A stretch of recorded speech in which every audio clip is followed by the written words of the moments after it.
এই যে বায়াত হয়, পীর মুরিদি যে সিলসিলা চলতেছে, এগুলির কি কোনো প্রমাণ আছে কিনা? হ্যাঁ, সেটা জিজ্ঞাসা করে অনেকে। এ ব্যাপারেও আমাদের পরিষ্কার হওয়া দরকার। কোরআনে কারিমে সূরা মুমতাহিনার মধ্যে এক আয়াত আসছে, আল্লাহ তাআলা বলেন, ইয়া আইয়ুহান নবী ইযা জাআকাল মুমিনাত ইউবাইয়ুনাকা, হে নবী, যখন মুমিন নারীরা আপনার কাছে বায়াত হইতে আসে, কিসের বায়াত হবে?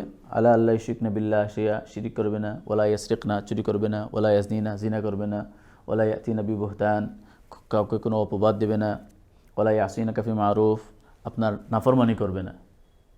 এই সমস্ত শর্তের উপর বায়াত হতে আসলে আপনি তাদেরকে বায়াত করে নিন। এই বায়াত কিসের বায়াত? এই বায়াত ইসলাম গ্রহণের বায়াত। রসুল তো, আল্লাহ তো বলছেন মুমিন নারীরা যখন আসে, এরা আবার কিসের ইসলাম গ্রহণ করবে? এরা তো ইসলাম গ্রহণ করেই আছে।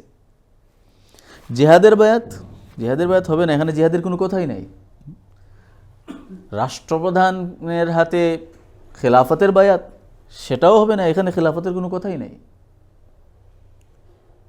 এটা কিসের বায়াত? এটা তাজকিয়ার বায়াত, আত্মশুদ্ধির বায়াত।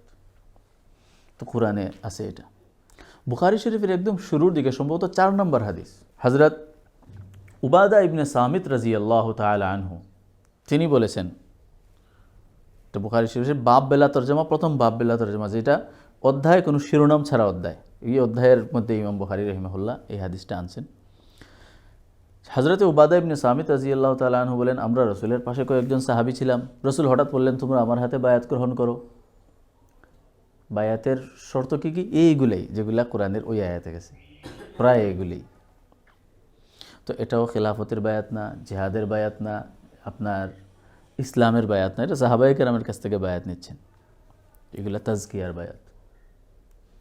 তো কোরআনেও তাজকিয়ার বায়াতের কথা আছে, আর আপনার হাদিসেও, সহিহ হাদিস দ্বারাও এটা প্রমাণিত। তো 2টা প্রমাণের কথা বললাম।